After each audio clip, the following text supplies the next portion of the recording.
Good morning, folks. Everything new under the sun. It is Friday, April 1st, 2022. Boy, this is not April Fool's. We are talking about economic collapse, famine, all sorts of trouble in the world.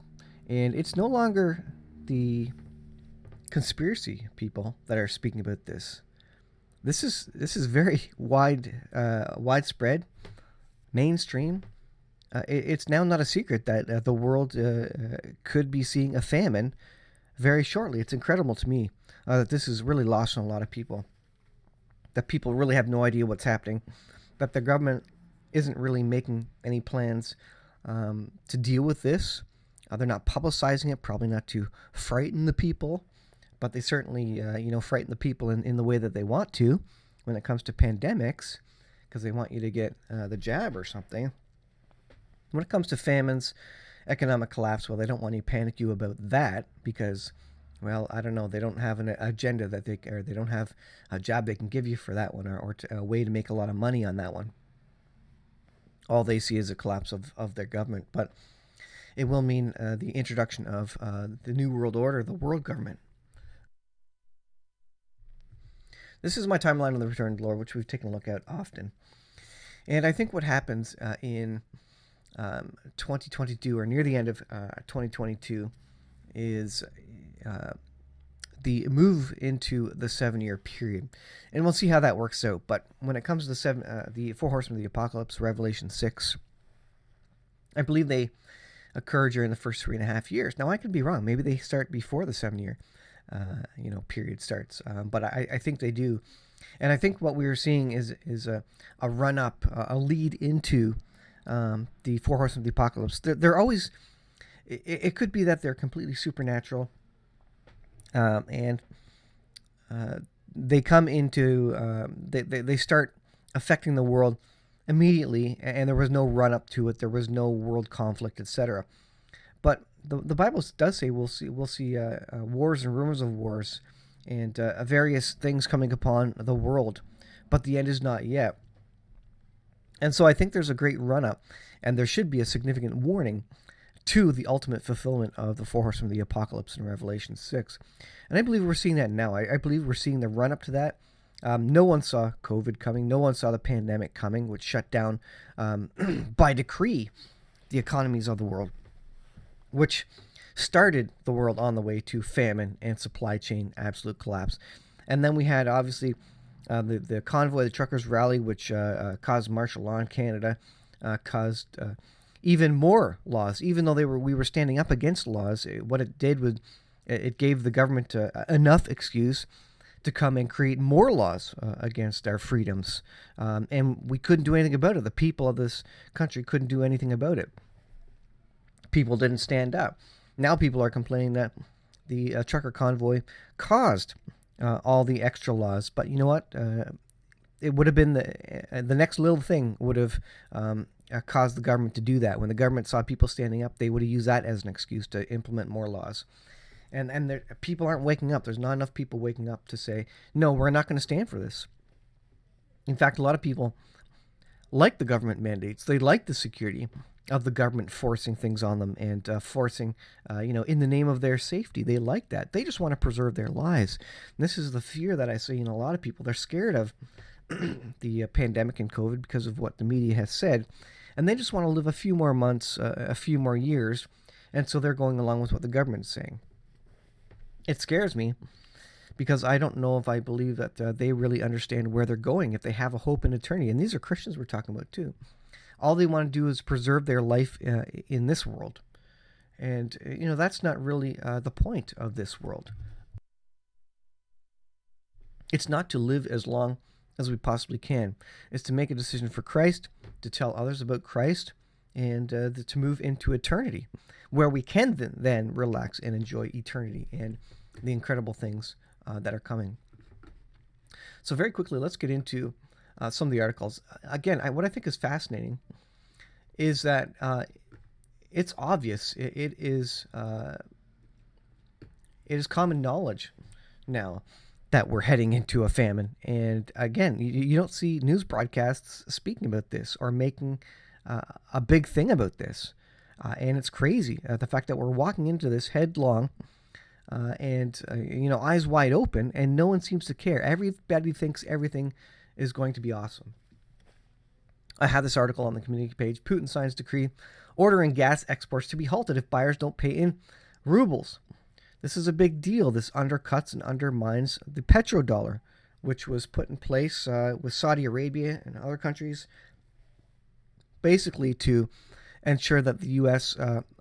Stayed and kept place as the world reserve currency. If you don't have people buying oil in dollars, that means the dollar isn't worth as much, and people don't have to acquire the dollar to pay for oil and energy. And for many years, that stayed in place. And what did the U.S. provide Saudi Arabia? Well, security guarantees. They said, you know what? If anybody causes you trouble, we'll bring our war machine to defend you. That is breaking down now. As Russia doesn't care, China doesn't care, Saudi Arabia now is looking for other ways to sell their oil, not necessarily in U.S. dollars.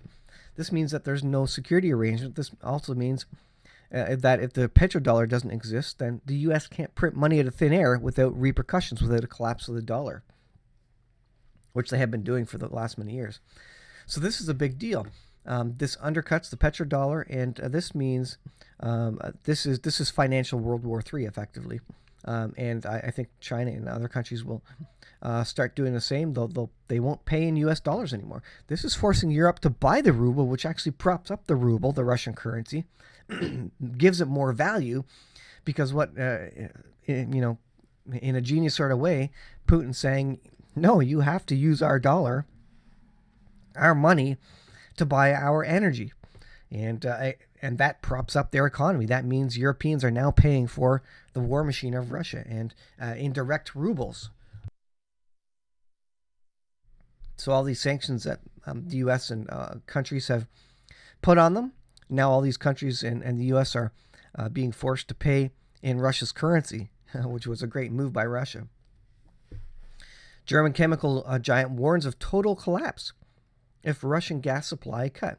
CEO of Germany's multinational Base SE, the world's largest chemical producer, has warned that curbing or cutting off energy imports from Russia would bring into doubt the continued existence of small and medium-sized energy companies.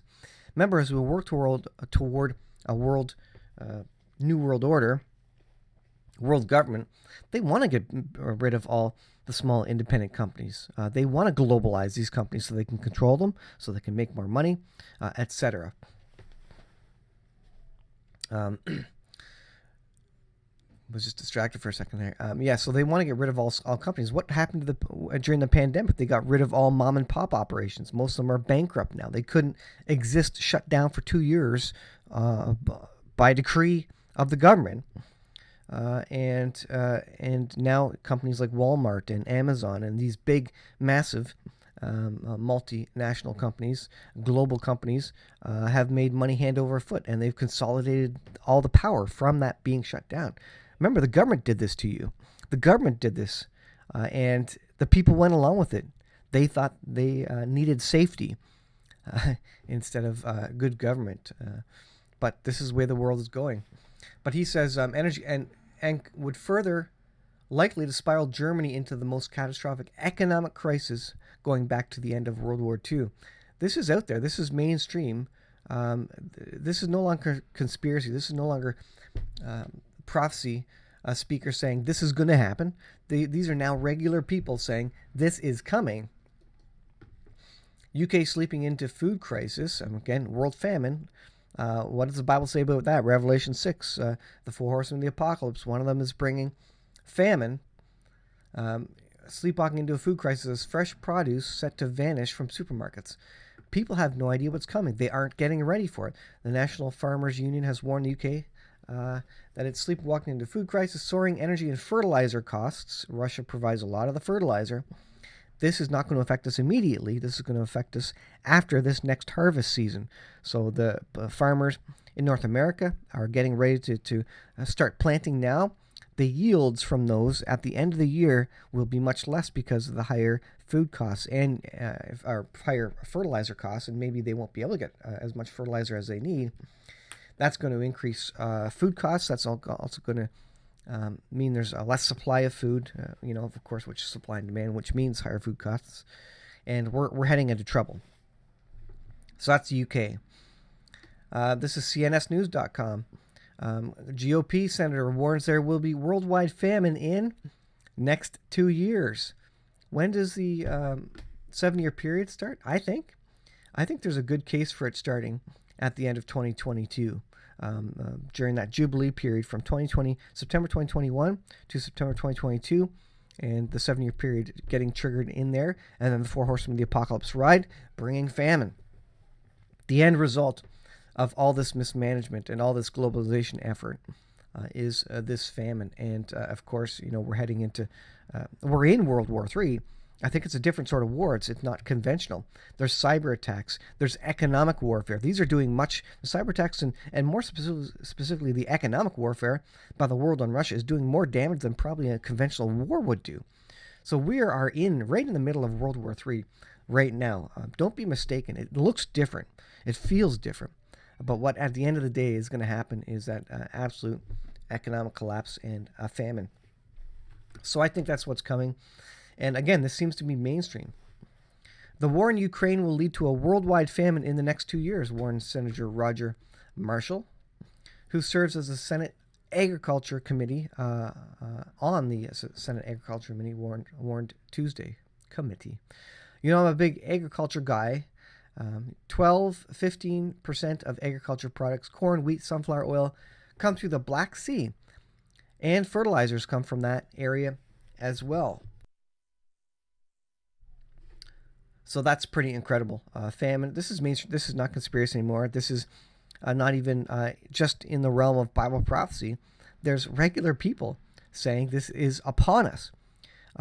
Not that it may come, but it's effectively coming, and it's pretty much guaranteed based on the situation of the world. And Russia's not going anywhere in Ukraine. It's been a bit stagnant the last couple of weeks.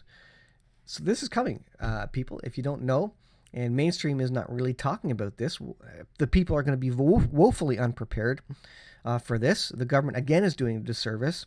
Again, is effectively, at the end of the day, they're destroying, via the COVID lockdowns, they're destroying the economy. They're making people dependent on government so that they can control you. Whether that's their end goal or not, they want to control your speech, that's for sure. And they want to control everyone. Incredible stuff.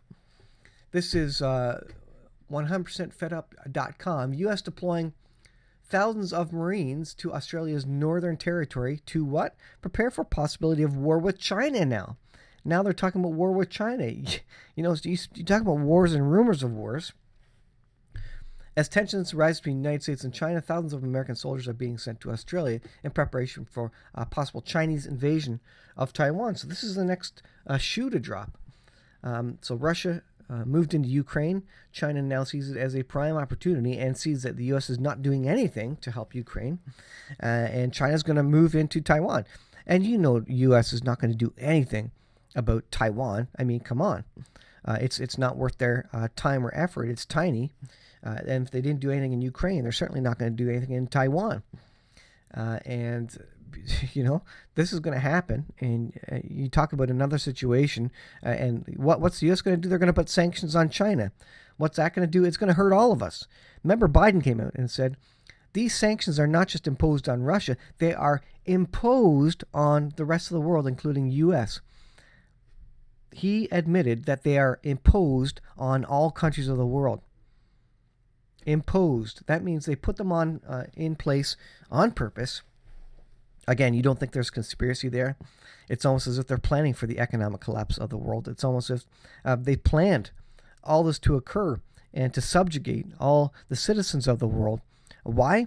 Maybe to make it easier for them to move into a world government where everybody is desperate and out of money, where they're willing to accept and ready to accept an antichrist leader who comes and says, you know what, I can give you food, I can give you peace, I can give you safety, and all you got to do is get rid of your sovereignty. And what will people do when they're desperate and starving? They're going to give up their sovereignty. They're going to give up all their rights just for food. What happened during the famine in Egypt? Joseph, 7 good years and 7 bad years. People gave up everything they had in the 7 bad years just for food. They gave up land. They sold everything to the Egyptian government. The Egyptian government consolidated and got massive wealth as people gave up, again, their food, their cattle, not their food, but their cattle, their livestock, everything they owed, even their land they gave to the Egyptian government for food for a period of time. And the Egyptian government, the world government at that time, gained all power and control because the famine that the Egyptian government had gotten ready for, they knew was coming. And I don't know if they didn't prepare their citizens, but Joseph knew it was coming in a dream. 7 good years they stored up. Joseph did for the Egyptian government, and then 7 years of bad times that Joseph knew was coming, and he helped the Egyptian government consolidate massive, massive wealth. So read your Bible. It's an overlay, an example of what's coming upon us. Maybe I should read through that couple of chapters there about that, because I believe it's a parallel. And go read it for yourself as well. Joseph and the 7 good years and the 7 bad years and the dream there. And what came out of that. Incredible parallel there. And I think that's playing out right now. Thanks for watching, folks. I'll leave it there. We'll see you in the next video.